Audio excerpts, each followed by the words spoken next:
Hi అండి, మనం tape కొలతలతో 34 సైజు బ్లౌజ్ ఎలా కట్ చేయాలో చూద్దామండి. టేప్ కొలతలతో బ్లౌజ్ని ఎలా కట్ చేయాలో ఇప్పుడు చూద్దామండి. ఫస్ట్ మనం బ్యాక్ పార్ట్ కట్ చేసుకుందాం. బ్యాక్ పార్ట్ కోసం ఇది 1 మీటర్ లైనింగ్ అండి. 1 మీటర్ లైనింగ్ తీసుకున్నాను. లైనింగ్ని ఈ విధంగా సగానికి ఫోల్డ్ చేసుకుందాం. ఇది ఓపెన్స్ వైపు అండి, ఫోల్డింగ్ నా వైపు ఉంది. ఇప్పుడు ఫోల్డింగ్ వైపు మనం బ్యాక్ పార్ట్ కట్ చేసుకుందామండి. దీనికోసం కింద ఫోల్డింగ్ కోసం అండి కింద వైపు ఒక 1/2 ఇంచు మనం మార్క్ చేసుకుందామండి. ఇది మనకి నడుము ఫోల్డింగ్లోకి వెళ్ళిపోతుంది. ఇక్కడి నుంచి మనం బ్లౌజ్ పొడవు తీసుకుందాం. మనకి బ్లౌజ్ పొడవు వచ్చి 15.5 అండి. ఇప్పుడు నేను తీసుకున్న బ్లౌజ్ కొంచెం పొడవు బ్లౌజ్ అండి, హైట్గా ఉన్న వాళ్ళ కోసం, అందుకే 15.5 పొడవు తీసుకున్నాను. అలాగే ఎక్స్ట్రా 1/2 ఇంచు ఖర్చుల కోసం అండి. మొత్తం 16 ఇంచెస్ మనం పొడవు తీసుకుందాం. మనకి హైట్ తక్కువ ఉన్న వాళ్ళకి ఇంత పొడవు రాదండి. ఇక్కడికి ఒక లైన్ మార్క్ చేసుకుందాం. ఇది మొత్తం బ్లౌజ్ పొడవు అండి. ఇప్పుడు లూజ్ తీసుకుందాం. మనం తీసుకున్న చెస్ట్ లూజ్ 34 అండి. 34ని మనం 4 భాగాలు చేసుకుంటే బ్లౌజ్ లూజ్ కోసం మార్క్ చేసుకోవచ్చు. ఇప్పుడు మనం తీసుకున్న చెస్ట్ లూజ్ వచ్చి 34 ఇంచెస్ అండి. 34ని 4 భాగాలు చేస్తే మనకి 8.5 వస్తుంది. 8.5 మనం బ్లౌజ్ లూజ్ కోసం మార్క్ చేసుకోవాలి. ఈ 8.5కి ఈ విధంగా ఒక లైన్ మార్క్ చేద్దామండి. ఇది మనకి బ్లౌజ్ లూజ్ అండి. అదే మనం నడుము కొలతతో బ్లౌజ్ లూజ్ తీసుకున్నామంటే మనం నడుము కొలతను కూడా 4 భాగాలు చేసి ఎక్స్ట్రా 1 ఇంచ్ యాడ్ చేసుకోవాలి. మనం చెస్ట్ లూజ్తో బ్లౌజ్ లూజ్ తీసుకుంటున్నాం కాబట్టి కరెక్ట్గా 4 భాగాలు చేసి మనం లైన్ మార్క్ చేసామండి. ఇంకా ఎక్స్ట్రా ఖర్చుల కోసం 2 ఇంచెస్, మీకు ఇంకా ఎక్స్ట్రా కావాలంటే 2.5 వరకు మీరు ఖర్చుల కోసం మార్క్ చేసుకోవచ్చు అండి. ఈ విధంగా ఖర్చుల కోసం ఇంకొక లైన్ని మార్క్ చేసుకుందాం. ఇది బ్లౌజ్ పొడవు అలాగే లూజ్ అండి. ఇంకా నెక్ అండి. నెక్ విడ్త్ వచ్చి మనం 34 సైజ్ కాబట్టి 2.5 నెక్ విడ్త్, అలాగే పొడవు. నెక్ పొడవు వచ్చి 10.5 అండి. ఈ విధంగా 10.5కి మార్క్ చేసుకుంటున్నాను. మనం తీసుకున్న 2.5 నుంచి నెక్ విడ్త్ 2.5 తీసుకున్నాం కదండి. ఈ 2.5 నుంచి పొడవు కూడా ఈ విధంగా మార్క్ చేసుకుని బాక్స్ డ్రా చేసుకుందాం. కార్నర్లో ఒక 1 ఇంచ్కి మార్క్ చేసుకుని ఈ 1 ఇంచ్ని కలుపుకుంటూ నెక్ రౌండ్ తీసుకుందామండి. మనం నెక్ కూడా తీసుకున్నాం కాబట్టి ఇంకా షోల్డర్ వచ్చి మనకి 3 ఇంచెస్ సరిపోతుందండి. ఈ సైజ్ వాళ్ళకి 3 ఇంచెస్ సరిపోతుంది. అలాగే నెక్ చంక పొడవు అండి. చంక పొడవు వచ్చి 6 ఇంచెస్ అండి. మనం తీసుకున్న 3 ఇంచెస్ నుంచి ఈ 6 ఇంచెస్ వరకు ఈ విధంగా బాక్స్ డ్రా చేసుకుందాం. అలాగే ఇది కూడా మనం కార్నర్లో 1.5 అండి. 1.5కి మార్క్ చేసుకుని ఈ 1.5ని కలుపుకుంటూ చంక రౌండ్ తీసుకుందాం. మనం ఖర్చుల దగ్గరకు వచ్చేసరికి ఈ విధంగా కలిపేసుకోవాలండి. ఇలా చంక రౌండ్ తీసుకుందాం. ఇది బ్యాక్ పార్ట్ రెడీ అయిపోయింది. కట్ చేసుకుందామండి. ఇప్పుడు బ్యాక్ పార్ట్ కట్ చేసుకుందామండి. మనం ఇలా బ్లౌజ్ బ్యాక్ పార్ట్ కట్ చేసేటప్పుడు ఫస్ట్ నెక్ రౌండ్ దగ్గర నుంచి స్టార్ట్ చేసి కట్ చేసుకుంటే మనకి నీట్గా వస్తుందండి. ఇప్పుడు నెక్ని ఈ విధంగా వెనక వైపు కనుక్కుని షోల్డర్ కట్ చేసుకుందాం. ఇప్పుడు షోల్డర్ కూడా సైడ్కి ఈ విధంగా పెట్టి మనం చంక కట్ చేసుకుందామండి. ఇలా కట్ చేసుకోవడం వల్ల మనకి అడ్డు లేకుండా నీట్గా వస్తుందండి. మనం తీసుకున్న పీస్, కట్ చేసిన పీస్ ఈ విధంగా సైడ్కి ఫోల్డ్ చేసి మనం కట్ చేసుకోవాలి. ఇది బ్యాక్ పార్ట్ అండి. ఇప్పుడు ఫ్రంట్ పార్ట్ హ్యాండ్స్ కట్ చేసుకుందామండి. మనం బ్యాక్ పార్ట్ కట్ చేసుకున్నాం కదా, దానికి ఆపోజిట్లో రెండో చివరి అండి. రెండో చివరి మనం హ్యాండ్స్ కట్ చేసుకోవాలి. దీనికోసం మనం క్లాత్ని ఈ విధంగా 4 మడతలు వేసుకోవాలండి. 4 మడతలు వేసుకొని చివర మనం సమానంగా కట్ చేసుకుందాం. ఇప్పుడు ఒక 1/2 ఇంచు ఫోల్డింగ్ కోసం మార్క్ చేసుకుందాం. ఈ 1/2 ఇంచు దగ్గర నుంచి హ్యాండ్ పొడవండి. హ్యాండ్ పొడవు వచ్చి 6 ఇంచెస్ అండి. 6 ఇంచెస్కి మార్క్ చేసుకుని ఎక్స్ట్రా ఒక 1/2 ఇంచు ఖర్చుల కోసం మార్క్ చేసుకోవాలి. అంటే మనకి టోటల్గా 6.5 వచ్చిందండి. ఇక్కడ ఒక లైన్ మార్క్ చేసుకుందాం. ఇప్పుడు ఓపెన్స్ వైపు అండి. ఓపెన్స్ వైపు ఇది ఫోల్డింగ్ వైపు కాకుండా ఓపెన్స్ వైపు అండి. ఓపెన్స్ వైపు పైనుంచి 3 ఇంచెస్కి మార్క్ చేసుకుందాం. మనకి 34 సైజు 3 ఇంచెస్ డౌన్ మార్క్ చేసుకుంటే సరిపోతుందండి. ఈ 3 ఇంచెస్కి ఇంకొక లైన్ మార్క్ చేద్దాం.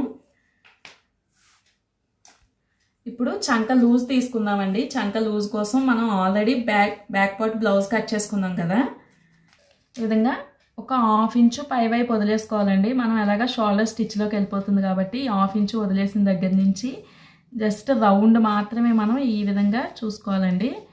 ఖర్చుల వరకు మనం ఆల్రెడీ మార్క్ చేసుకున్నాం కదా, ఖర్చుల వరకు తీసుకుంటే మనకి 7 ఇంచెస్ వస్తుంది. ఈ 7 ఇంచెస్ని ఫోల్డింగ్ దగ్గర నుంచి అండి, మనం ఫోల్డింగ్ దగ్గర నుంచి ఆల్రెడీ మార్క్ చేసుకున్న 3 ఇంచెస్ వరకు టేప్ని ఈ విధంగా క్రాస్గా పెట్టుకుని 7 ఇంచెస్కి చంక లూజ్ కోసం మార్క్ చేసుకున్నామండి. అలాగే హ్యాండ్ లూజ్ అండి. హ్యాండ్ లూజ్ వచ్చి మనకి 11 ఇంచెస్ అండి. అంటే 11లో సగం 5.5కి మార్క్ చేసుకుందాం. ఈ హ్యాండ్ లూజ్ దగ్గర నుంచి చంక లూజ్ వరకు ఈ విధంగా ఒక లైన్ మార్క్ చేద్దామండి. ఇప్పుడు ఫోల్డింగ్ వైపు అండి, ఫోల్డింగ్ వైపు ఆల్రెడీ మార్క్ చేసుకున్న పొడవు ఉంది కదా, ఇక్కడ ఒక 1.5కి మార్క్ చేసుకొని ఈ 1.5 నుంచి మనం తీసుకున్న చంక లూజ్ వరకు ఒక లైన్ మార్క్ చేసుకుందాం. మనకి హ్యాండ్ కరువు అండి, హ్యాండ్ కరువు పర్ఫెక్ట్గా రావడం కోసం ఈ విధంగా ఒక లైన్ మార్క్ చేసుకొని దీన్ని సగానికి ఇంకొకటి మార్క్ చేసుకుందామండి. కరెక్ట్గా సగంలో ఒక మార్క్ చేసుకుని ఈ లైన్కి ఒక చిన్న పాయింట్ అండి, చిన్న పాయింట్ పై వైపుకి మార్క్ చేసుకుందాం లైన్కి. అలాగే రెండో పార్ట్లో లైన్కి కింద వైపుకి చిన్నది ఒక్క పాయింట్ కిందకి మార్క్ చేసుకుందామండి. మనకి ఒక 1/4 ఇంచు కూడా కాదు, ఒకే ఒక్క పాయింట్ అండి. ఒక పాయింట్ పై వైపు ఇటు అలాగే కింద వైపు ఇటు మార్క్ చేసుకుందాం. ఇప్పుడు ఈ 3 మార్క్స్ని కలుపుకుంటూ మనం హ్యాండ్ కర్వ్ తీసుకుందామండి. ఇప్పుడు మనం ఆల్రెడీ తీసుకున్న 1.5 నుంచి ఈ డాట్ని కలుపుకుంటూ సెంటర్లో ఈ విధంగా సెంటర్లో కలుపుకుంటూ కింద వైపు కూడా ఇంకొక మార్క్ చేసుకున్నాం కదండి, ఈ మార్క్ని కలుపుకుంటూ మనం ఖర్చుల కోసం మార్క్ చేసుకున్న దగ్గర ఈ విధంగా కలిపేసుకోవాలండి. ఇలా మార్క్ చేసుకోవడం వల్ల మనకి హ్యాండ్ షేప్ కరెక్ట్గా వస్తుంది, పర్ఫెక్ట్గా వస్తుందండి. ఇప్పుడు హ్యాండ్ కట్ చేసుకుందామండి.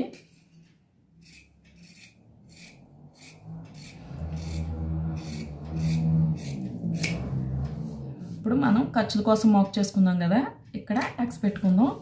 అలాగే కింద వైపు కూడా మనం ఇక్కడ ఎంత అయితే లూజ్ ఉందో అంతే లూజ్ ఉంచుకుంటూ ఈ విధంగా క్రాస్గా కట్ చేసేసుకుందామండి. ఇలా కట్ చేసుకోవడం వల్ల మనకి హ్యాండ్ రౌండ్ పర్ఫెక్ట్గా వస్తుంది. ఇప్పుడు లో కటింగ్ కోసం మార్క్ చేసుకుందాం.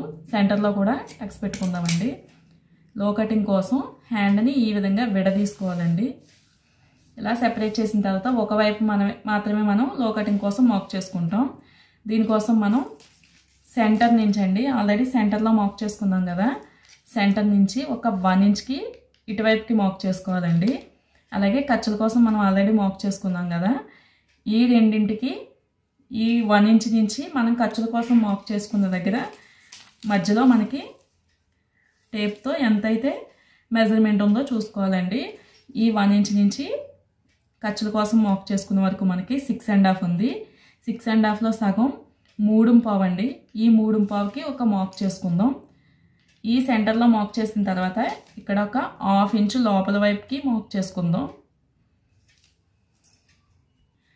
ఇలా 1/2 ఇంచు లోపల వైపుకి మార్క్ చేసుకుని మనం తీసుకున్న ఈ 1 ఇంచ్ నుంచి ఈ 1/2 ఇంచుని కలుపుకుంటూ ఖర్చుల దగ్గరకు వచ్చేసరికి ఈ విధంగా కలిపేయాలండి. ఇలా కలపడం వల్ల మనకి లో కటింగ్ కూడా పర్ఫెక్ట్గా వస్తుంది. ఇప్పుడు మనం లో కటింగ్ కూడా కట్ చేసుకుందామండి.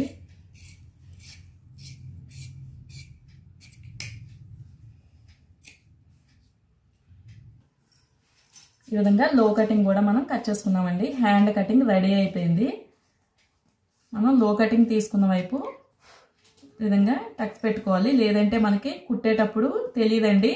ఇలా టక్స్ పెట్టుకోవడం వల్ల మనం ఫ్రంట్ పార్ట్కి వేయాలని ఈజీగా అర్థమవుతుంది. అలాగే ఇప్పుడు ఫ్రంట్ పార్ట్ తీసుకుందామండి. మనం ఆల్రెడీ బ్యాక్ పార్ట్ కట్ చేసుకున్నాం కదా, దానికి సైడ్ పీస్ సైడ్ ఉంటుంది కదండి, సైడ్ మనకి ఓపెన్ వైపు ఫ్రంట్ పార్ట్ కోసం వేసుకుందాం. మనం ఆల్రెడీ కట్ చేసుకున్న బ్యాక్ పార్ట్ని బట్టే ఫ్రంట్ పార్ట్ తీసుకోవాలండి. దీనికోసం మనం ఇక్కడ చంక దగ్గర కార్నర్స్ ఉన్నాయి కదండి, మనం కట్ చేసుకున్న కార్నర్స్ రెండు ఓపెన్ వైపు ఈ విధంగా టచ్ అయ్యేటట్టు చూసుకుంటే మనకి క్రాస్ కరెక్ట్గా వస్తుందండి. ఈ 2 కార్నర్స్ ఓపెన్ వైపుకి ఈ విధంగా వచ్చేటట్టు వేసుకోవాలి. అలాగే బ్యాక్ పార్ట్ ఒక 2 ఇంచెస్ ఫోల్డ్ చేసుకోవాలండి. ఈ విధంగా కరెక్ట్గా 2 ఇంచెస్ చూసుకొని ఈ విధంగా 2 ఇంచెస్ చూసుకొని బ్యాక్ పార్ట్ని ఫోల్డ్ చేసేసుకోవాలి. మనకి షేప్ పట్టి వస్తుంది కాబట్టి 2 ఇంచెస్ తగ్గించుకొని మనం ఫ్రంట్ పార్ట్ పొడవుని తీసుకుంటామండి. ఇలా పీస్ని వేసుకున్న తర్వాత షోల్డర్ మనం ఎలా అయితే బ్యాక్ పార్ట్ షోల్డర్ తీసుకున్నామో షోల్డర్ ఆ విధంగా చంక అండి. చంక ఈ విధంగా లూజు, రెండో వైపు కూడా లూజు తీసుకుందాం. మనం ఫ్రంట్ పార్ట్కి నెక్ చిన్నగా వస్తుంది కదా కాబట్టి కొంచెం పై వరకు మార్క్ చేసుకుందామండి ఈ విధంగా. అలాగే నెక్ విడ్త్ కూడా బ్యాక్ పార్ట్కి ఎలా అయితే ఉందో అలాగే మార్క్ చేసుకుని ఇప్పుడు మనం బ్యాక్ పార్ట్ని తీసేసుకోవచ్చండి. మనం 2 ఇంచెస్ ఫోల్డ్ చేసుకున్నాం కదా, ఈ పొడవును కూడా మార్క్ చేసి బ్యాక్ పార్ట్ని తీసేద్దాం. ఇది ఫ్రంట్ పార్ట్ పొడవు పర్ఫెక్ట్గా వస్తుందండి. అలాగే నెక్ పొడవు అండి, నెక్ పొడవు వచ్చి మనం ఒక 6 ఇంచెస్ తీసుకుంటే సరిపోతుంది. మనకి ఇంకా డీప్ కావాలి అనుకుంటే 6.5 తీసుకోవచ్చు. ఈ 6 ఇంచెస్ తీసుకొని మనం తీసుకున్న లూజ్ వరకు ఈ విధంగా బాక్స్ డ్రా చేసుకుందాం. అలాగే కార్నర్లో ఒక 1 ఇంచ్కి మార్క్ చేసుకొని ఈ విధంగా ఫ్రంట్ పార్ట్ రౌండ్ కట్ చేసుకుందామండి. మీకు ఫ్రంట్ పార్ట్ ఇంకా కొంచెం బ్రాడ్ కావాలి అనుకుంటే ఈ విధంగా లోపల వైపుకి అండి ఒక 1/4 ఇంచు లోపల వైపుకి మార్క్ చేసుకోవచ్చు. ఇప్పుడు పొడవండి ఈ విధంగా మెజర్మెంట్ వేసుకున్న తర్వాత మనం నెక్ వైపు అండి, నెక్ వైపు కింద నుంచి ఆల్రెడీ మార్క్ చేసుకున్న లైన్ దగ్గర నుంచి ఒక 2 ఇంచెస్ పై వైపుకి మార్క్ చేసుకోవాలి. అలాగే రెండో వైపు అండి చంక వైపు కూడా లైన్ దగ్గర నుంచి ఒక 1 ఇంచు పై వైపుకి మార్క్ చేసుకోవాలండి. మనం ఆల్రెడీ సెంటర్లో లైన్ మార్క్ చేసుకున్నాం కాబట్టి ఈ 1 ఇంచ్ నుంచి ఈ విధంగా సెంటర్లో లైన్ కలుపుకుంటూ నీట్గా ఈ విధంగా కర్వ్ షేప్లో మనం తీసుకున్న 2 ఇంచెస్ వరకు మార్క్ చేసుకోవాలండి. ఈ విధంగా మార్క్ చేసుకోవడం వల్ల మనకి ఫ్రంట్ పార్ట్ నీట్గా అండ్ పర్ఫెక్ట్గా వస్తుంది. చూసారు కదా, ఇలా మార్క్ చేసుకుని మనం ఫ్రంట్ పార్ట్ కట్ చేసుకోవాలి. మనకి ఫ్రంట్ పార్ట్ కాబట్టి చంక వైపు కూడా మనం లో కటింగ్ తీసుకోవాలండి. దీనికోసం ఆల్రెడీ మనం చంక పొడవు తీసుకున్నాం కదా, ఈ పొడవు దగ్గర ఒక లైన్ మార్క్ చేసుకుందాం. అలాగే మనం తీసుకున్న చంక లూజ్ దగ్గర షోల్డర్ దగ్గర నుంచి ఈ విధంగా ఒక బాక్స్ డ్రా చేసుకుందామండి. ఆల్రెడీ మనం బ్యాక్ పార్ట్కి ఇలాగే తీసుకున్నాం కదా చంక కరువు, మళ్ళీ అలాగే మనం చంకకి బాక్స్ ఈ విధంగా డ్రా చేసుకోవాలి. మనం 1.5 ఇంచు పెట్టి మనం చంక రౌండ్ తీసుకున్నామండి బ్యాక్ పార్ట్ కోసం. అలాగే ఇప్పుడు ఫ్రంట్ పార్ట్ కోసం ఒక 1 ఇంచులోనే మనం ఒక 1 ఇంచ్కి మార్క్ చేసుకునే చంక రౌండ్ తీసుకోవాలి. ఇలా 1 ఇంచ్కి మార్క్ చేసుకుని చంక రౌండ్ని తీసుకోవాలండి. ఇలా తీసుకోవడం వల్ల మనకి లో కటింగ్ కరెక్ట్గా వస్తుంది. ఇప్పుడు ఫ్రంట్ పార్ట్ కట్ చేసేసుకుందామండి. మనం ఈ కరువు తీసుకునేటప్పుడు కరెక్ట్గా షోల్డర్ నుంచి సెంటర్లో మనకి టచ్ అయ్యేటట్టు చూసుకుని ఇక్కడ నుంచి ఈ విధంగా కరువు తీసుకోవాలండి. ఇలా ఫ్రంట్ పార్ట్ కూడా మెజర్మెంట్ వేసుకున్న తర్వాత మనం కట్ చేసేసుకుందాం.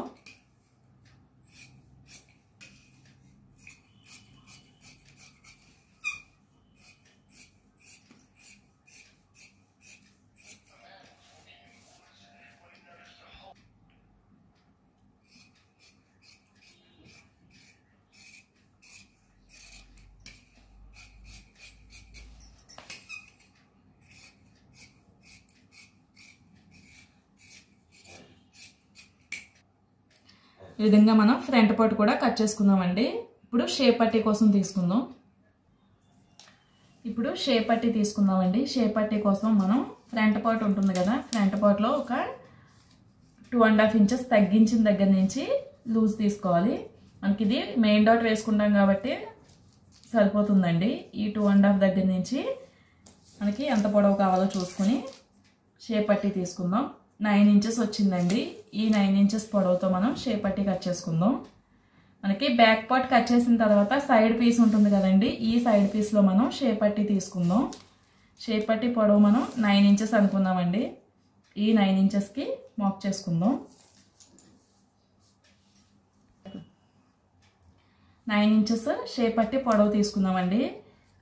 ఇలా ఒక చివర మనం 3.5కి మార్క్ చేసుకుందాం. అలాగే రెండో చివర కూడా మనం 3.5కి మార్క్ చేసుకుందామండి. ఇంకా సెంటర్లో వచ్చి మనం 2.5కే మార్క్ చేసుకుందాం. ఇప్పుడు ఈ 3.5 నుంచి ఈ 2.5ని కలుపుకుంటూ ఈ 3.5 వరకు ఈ విధంగా కర్వ్ షేప్లో మనం షేప్ పట్టీ కోసం మార్క్ చేసుకుందాం.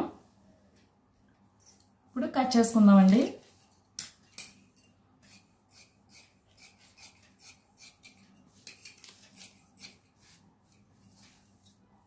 ఇప్పుడు మనం ఒకవైపు ఈ విధంగా టక్స్ పెట్టుకుందాం.